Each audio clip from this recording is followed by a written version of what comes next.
আমি তো এই জন্যই বলছি এটা একটা সুপরিকল্পিত ষড়যন্ত্র, ডেলিভারেট ডিজাইন। এখানে চেষ্টা করা হচ্ছে দাঙ্গার বাতাবরণ তৈরি করে মানুষের যে মতামত তৈরি হচ্ছে বহরমপুর লোকসভায় সেই মতামতে বিভাজন ধরানো। সেই 2021 আবার সাম্প্রদায়িক বিভাজনের রাজনীতি করার চেষ্টা হচ্ছে।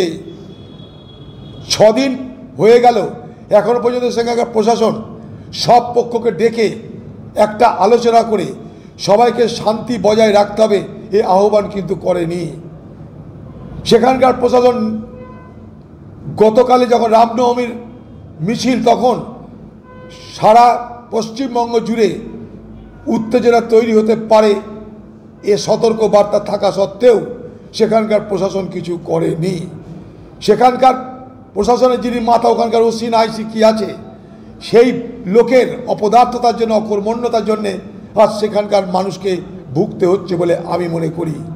আবার সর্বস্তরের মানুষের কাছে আমার হাত জোর করে নিবেদন, আমি আপনাদের আহ্বান জানাচ্ছি, আমি আপনাদের কাছে নিবেদন করছি, শান্তি শৃঙ্খলা বজায় রাখবেন, আইন নিজেদের তুলে নেবেন না। কোথাও কোনো অপরাধ হলে প্রশাসনকে বলুন, না পেলে আমাদেরকে বলুন, আমরা প্রশাসনকে বলার চেষ্টা করব। প্রশাসন আমাদের কথায় নিশ্চয় ওঠা বসা করে না, তবুও যখন নির্বাচন চলছে তখন নির্বাচন কমিশনকে বলার আমাদের একটা আলাদা সুযোগ আছে।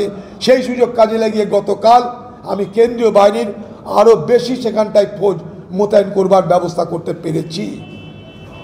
রাজ্যপালের বিরুদ্ধে